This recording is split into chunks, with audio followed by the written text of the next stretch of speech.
இந்தியாவிலேயே அதிகமாக உயர்கல்வி படிக்கக்கூடிய மாநிலமாக தமிழகம் உள்ளதாகவும் எந்த சக்தியாலும் இதை அசைத்து பார்க்க முடியாது என்றும் அமைச்சர் ரகுபதி தெரிவித்துள்ளார்.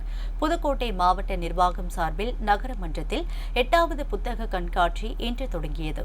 தொடர்ந்து 10 நாட்களுக்கு நடைபெறவுள்ள இந்த புத்தக கண்காட்சியை மாவட்ட ஆட்சியர் அருணா, அமைச்சர்கள் ரகுபதி மற்றும் மெய்யநாதன் ஆகியோர் தொடங்கி வைத்தனர்.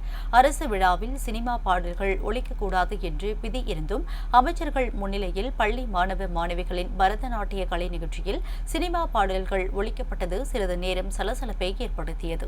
இதனைத் தொடர்ந்து விழாவில் பேசிய அமைச்சர் ரகுபதி, மனிதன் நேரடியாக காட்சிகளை கண்டுகொள்வதை விட புத்தகத்தை படித்து அந்த காட்சி எந்த வடிவத்தில் இருக்கும் என்பதை உணர வைப்பதுதான் புத்தக வாசிப்பின் அனுபவம் என்று தெரிவித்தார்.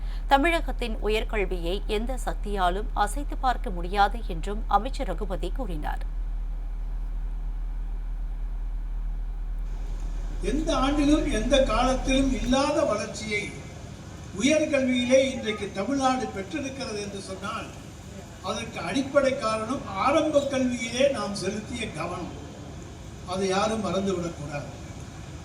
ஏனென்று சொன்னால் நம்முடைய ஆரம்ப கல்வியிலே இன்றைக்கு ஒரு மாணவன் படித்துவிட்டு வெளியே வருவதற்கு அவனுக்கு வேண்டிய அத்தனை உதவிகளையும் அரசு பள்ளியிலே செய்து வருகிற அரசு இந்தியாவிலே, ஏன் உலகத்திலேயே மாண்புமிகு தமிழ்நாடு முதலமைச்சருடைய அரசுதான்.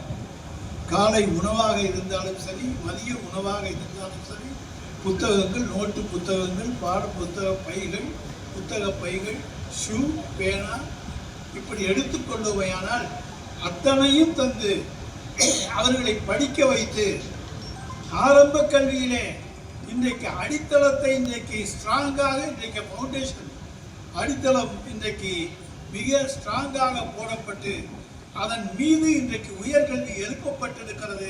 எனவேதான் இனி தமிழ்நாட்டினுடைய உயர்கல்வியை எந்த சக்தியாலும் அசைத்து பார்க்க முடியாது என்பதை நான் தெரிவித்துள்ளேன்.